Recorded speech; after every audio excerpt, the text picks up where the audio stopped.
संकल्प भूमि महोत्सव पर आप आए हैं, तो आप क्या संदेश देना चाहते हैं? मैं विजय पगारे, सम्राट युवा मंच के संस्थापक अध्यक्ष दादरा नगर हवेली से आए। हम लोग दादरा नगर हवेली, दीव दमन और वापी एरिया से आए। हम लोग आज के दिन में एक ही संदेश देना चाहता हूँ, बाबा साहब ने जो संकल्प लिया था कि बाबा साहब ने खुद के परिवार के लिए नहीं लिया था, ये हमारे सभी समाज के लिए, दबे कुचले दीन दलित ओबीसी एससी एसटी के लिए लिया था। लेकिन आज लोग भूल गए, लोगों को लगता है बाबा साहब ने खाली एक समाज के लिए किया, लेकिन बाबा साहब ने एक समाज के लिए नहीं किया, बाबा साहब ने पूरे देश के लिए किया, पूरे भारत देश में जो रहने वाले हैं उनके लिए किया।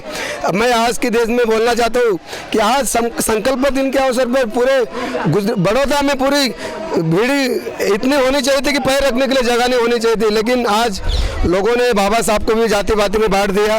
और खाली जो बाबा साहब को मानने वाले लोग हैं, अम्बेडकरी विचारधारा को मानने वाले लोग हैं, वही लोग आज यहाँ पे, लेकिन जो बाबा साहब के नाम पे आरक्षण लेके बड़े बड़े हुद्दे पे सांसद एमएलए एमपी सब बन रहे हैं। आज देश का पीएम भी हमारे बाबा साहब की वजह से बने, नरेंद्र मोदी जी।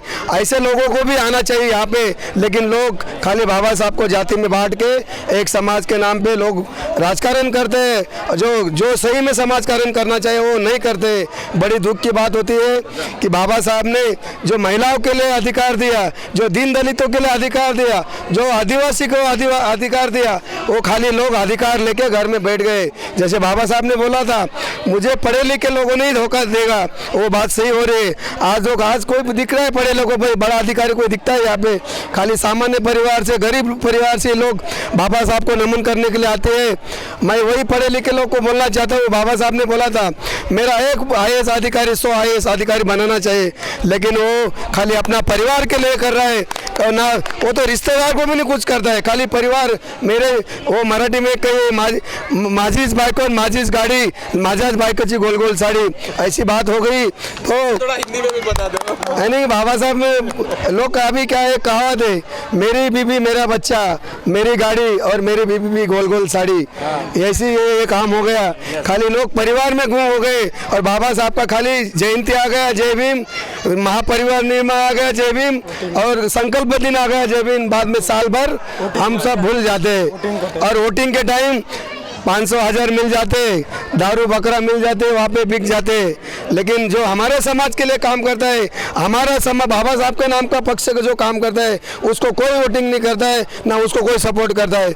मैं आज के दिन में लोगों ने आज एक संकल्प लेना चाहिए। बाबा साहब ने बोला था कि हमें शासक करती जमात बनो, लेकिन हमारे शासक बने लेकिन गुलामी करके बनने हैं।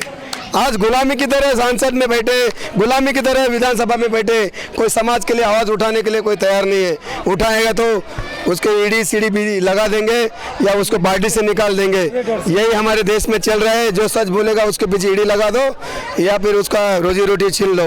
बाबा साहब का संकल्प पूरा करने के लिए आप कौन सा संगठन चला रहे हैं, आप क्या क्या करते हैं? मैं सम्राट युवा मंच दादरा नगर हवेली से हम लोगों ने संगठन चालू किया है। अभी कुछ दिन में गुजरात में भी हम लोगों ने एंट्री किया है। हम संविधान की जन जागृति के ऊपर काम करते हैं, हम महापुरुषों के विचारों के ऊपर काम करते हैं। सभी छत्रपति शाहू फुले अम्बेडकर, महात्मा ज्योतिबा फुले, सावित्रीबाई फुले, जिजाऊ छत्रपति शिवाजी महाराज, इन महापुरुषों के विचार हम घर घर पहुंचाने का काम कर रहे हैं। और हमारे संगठन में कोई बड़ा अधिकारी नहीं है, कोई पैसा वाला नहीं है। हम नौकरी करके, रोजी रोटी करके जो भी समाज के लिए काम होता जाए वो हम लोग करते हैं। बस आज के दिन में एक ही बोलना चाहता हूँ, बाबा साहब ने बोला था शिक्षित बनो, संगठित बनो और संघर्ष करो। लेकिन हम शिक्षित भी बने, संगठित भी बने और संघर्ष हम हमारे में ही कर रहे हैं, लेकिन दूसरे के विरोध में नहीं करते। हमारे युवाओं को क्या बोलना चाहेंगे? हमारे युवाओं को एक ही बोलना चाहता हूँ कि भाई लोग, बाबा साहब की वजह से हम पढ़ लिख के बड़े हो रहे हैं, लेकिन बाबा साहब का मिशन चलाने के लिए हमको आगे आना पड़ेगा। संभल लो। और हमारे पीढ़ी तो गए, हम बाप दादा ने तो जो किया वो किया, लेकिन हमको अभी आगे करना है। नहीं तो हम अभी 10 साल में देखो हम कुछ नहीं करेंगे तो हमारा अम्बेडकरी विचारधारा खत्म हो जाएगी। क्योंकि यहाँ पे मनुवादी लोग हम पे ऐसे हावी बन रहे हैं कि बाबा साहब के विचारों को मानते खाली पेपर में लिखने के लिए, लेकिन दिल में नहीं कोई मानता है। कि भाई सब बोलते हैं हम संविधान पे ऊपर का राज करते हैं, लेकिन संविधान धीरे धीरे मिटाने का काम भी कर रहे हैं, धीरे धीरे कलम भी मिटाने का काम कर रहे हैं। तो हमको उसके लिए काम करना होगा, हमको जागना होगा। ऐसा नहीं कि मैं पढ़ लिख के मेरा बीवी और बच्चा, ऐसा करेगा तो बस 10 साल कम होगा, 10 साल के बाद हम खत्म हो जाएंगे। डॉक्टर बाबासाहेब आंबेडकरांचा डॉक्टर बाबासाहेब आंबेडकरांचा जय भीम जय संविधान